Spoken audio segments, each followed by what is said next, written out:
Et je me suis rendu compte au fur et à mesure des années que ce qu'on nous demandait, c'était de baisser les prix et de baisser la qualité pour faire des produits toujours plus déséquilibrés, toujours moins bons, qui contenaient de plus en plus d'additifs. J'ai vu des cas fréquents où on fabriquait de la confiture de fraises, notamment sans utiliser de fraises du tout.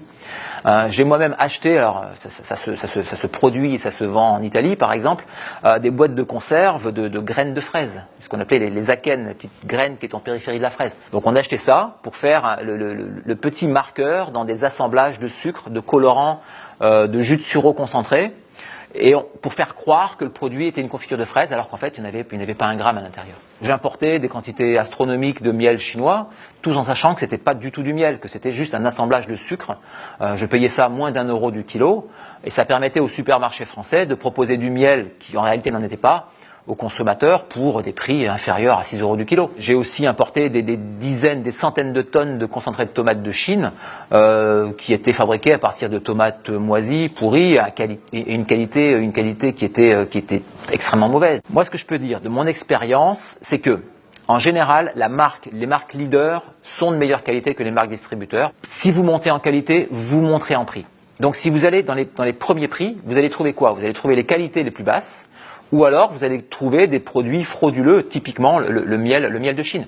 Alors on croit faire une bonne affaire en achetant du miel inférieur à 6 € du kilo, mais en réalité non, puisqu'on achète du sucre, et même à 6 € du kilo, c'est encore trop cher pour du sucre.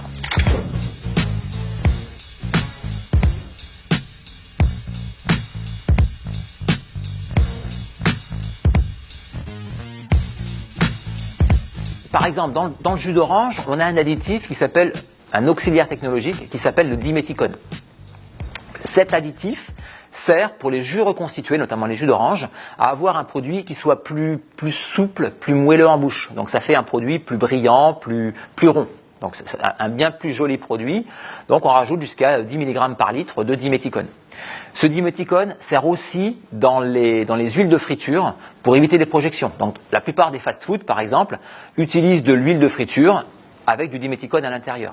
Mais le plus drôle, c'est que ce diméthicone est reconnu comme cancérigène, et en plus, ce diméthicone est utilisé, son application principale est comme agent anti-poux et volumisateur dans les shampoings.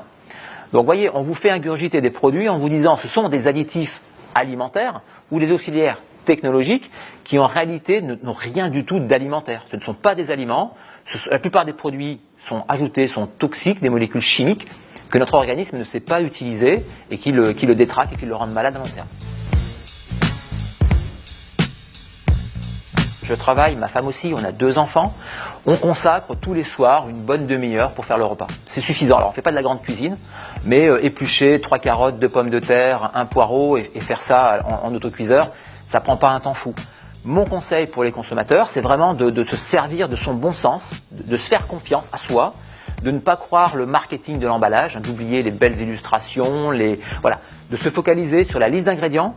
Si c'est compliqué à lire, on utilise des applications maintenant. Vous avez Open Food Facts, vous avez Yuka qui peut vous aider. Faites la cuisine, faites-vous plaisir et surtout évitez d'ingurgiter cette malbouffe industrielle qui provoque aujourd'hui 50% de surpoids dans la population européenne et 20% d'obèses en Europe.